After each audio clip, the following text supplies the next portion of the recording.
The grids did. It's been 3 days since the lights went out, and tonight the temperature's dropping to 8 degrees. Your electric heater is a useless box of metal and broken promises. The emergency shelter downtown ran out of space on day one. You're on your own, and the cold doesn't negotiate.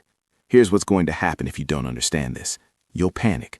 You'll burn furniture. You'll seal yourself in a room with a charcoal grill because someone on the internet said it works. And you'll be dead before morning. Not from the cold, but from carbon monoxide. Because desperation makes you stupid, and stupid makes you a corpse. Your body is already a furnace. It burns about 2,000 calories a day just keeping your core at 98.6 degrees. That's the equivalent of a 100-watt light bulb running 24 hours. The problem isn't that you need heat.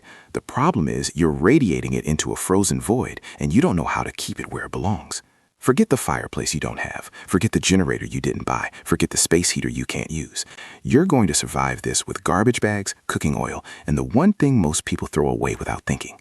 First, understand what's killing you. It's not the air temperature. It's radiant heat loss, conductive heat loss, and evaporative heat loss. You're a 98-degree object in an 8-degree environment, and thermodynamics doesn't care about your feelings. Heat moves from hot to cold, always, and right now, you're the hot. Your walls are bleeding warmth. Your windows are worse. They're basically frozen screens broadcasting your heat signature into the night. Your floor is pulling warmth out of you every second you're on it. Even the air you're breathing is stealing calories because your lungs have to warm it before your body can use it. You need to stop all of it. Start with the room, not the house, the room. Pick the smallest interior room you have, preferably one without exterior walls. A bathroom, a walk-in closet, a hallway. You're going to turn it into a survival pod. Every square foot you try to heat is square footage working against you. A 200-square-foot bedroom in winter is a death sentence. A 50-square-foot bathroom is survivable. Now insulate it like your life depends on it, because it does. You're looking for anything with air pockets. Blankets, yes, but also trash bags filled with crumpled newspaper, bubble wrap, styrofoam, that gross pink insulation in your attic if you can get to it, cardboard boxes broken down flat. You're building layers. Cover the windows first, not with blankets, that's amateur hour. Use plastic sheeting or garbage bags taped tight to the frame, then an air gap, then blankets, then another layer of plastic. You're creating dead air space. Air is an excellent insulator when it's not moving. When it's moving, it's called wind chill, and it'll kill you. The door gets the same treatment. Seal the gaps with towels. Tape plastic over the whole thing if you can. You're not trying to make it airtight. That's how you suffocate or poison yourself with CO2. You're trying to stop convective heat loss. There's a difference. Your floor is next. You're not sitting on it. You're not sleeping on it. Cold rises from below in conduction, and it's pulling heat from your body faster than you think. Layer cardboard, then blankets, then more cardboard. Build a platform. Sleep on it. Every inch between you and the floor is survival. And now here's the part nobody tells you. Your body generates heat, but only if you feed it. You need calories, lots of them, and you need them from fat and protein because they burn slower and hotter than carbs. Peanut butter, nuts, cheese, cooking oil straight if you have to. 1 tablespoon is 120 calories. Canned fish, Spam, that bacon grease you've been saving without knowing why? This is why. You need to eat more than normal. Your body is working overtime to generate heat, and it's cannibalizing itself to do it. Shivering burns calories. Vasoconstriction burns calories. Thermogenesis burns calories. If you're not eating, you're dying with extra steps. And water. You need water. Dehydration kills you faster in cold than in heat because people don't realize they're losing moisture. Every breath you take in cold air, you're exhaling water vapor. You see it as fog. That's your hydration leaving. Your body also constricts blood vessels to preserve core heat, and that makes your kidneys dump water. You'll pee more, you'll drink less because you're not thirsty, and you'll slip into dehydration hypothermia without seeing it coming. Melt snow if you have to, but never eat it. Eating snow drops your core temperature. Your body has to burn calories to melt it internally, and you don't have calories to waste. Melt it outside your body. Put snow in a container and hold it against your skin under your clothes. Your body heat melts it for free. Here's the thing about heat sources everyone gets wrong. You don't need to heat the room, you need to heat you. A candle puts out about 80 watts of heat. That's nothing for a room. But put 4 candles in a terracotta pot setup, flip another pot over it, and suddenly you've got a 300-watt radiant heater that won't kill you with carbon monoxide. The clay absorbs the heat and radiates it slowly. Put your hands near it, rotate your body around it.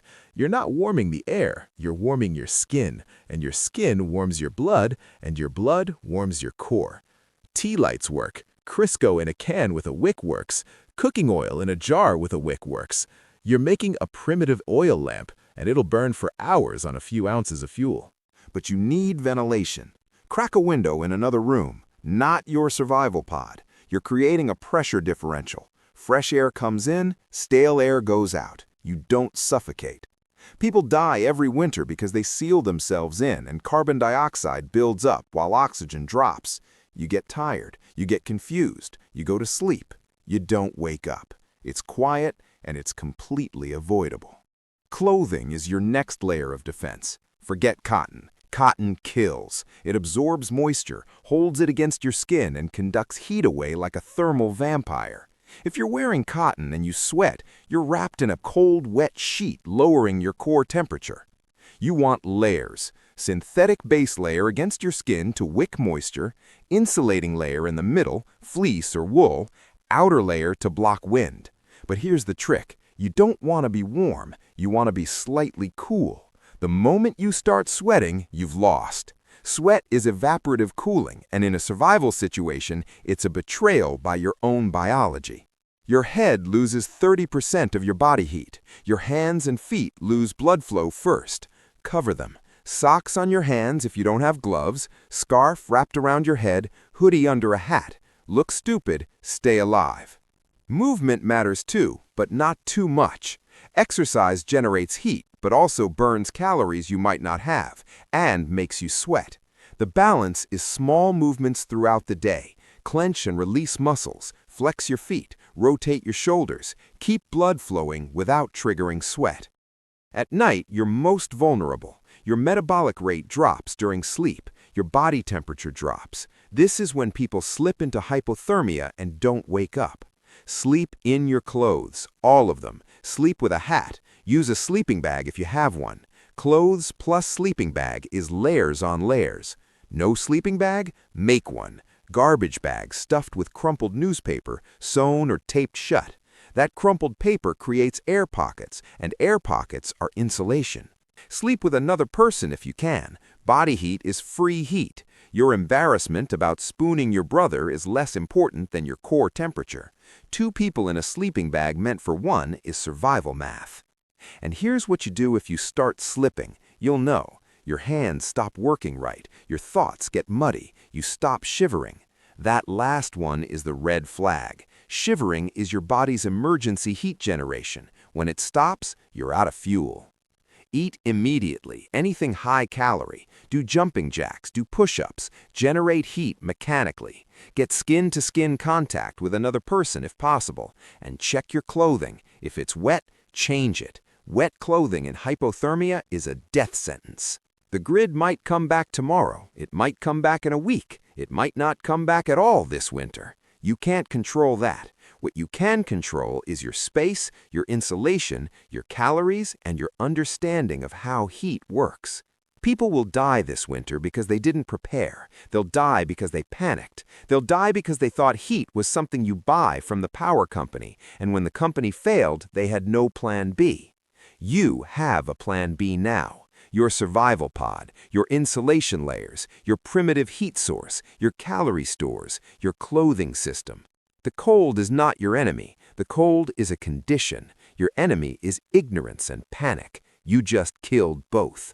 When the temperature drops and the power stays off, you'll be in your pod, layered and fed, rotating around your candle heater, drinking melted snow and waiting it out. Not comfortable, not easy, but alive. And alive is the only metric that matters.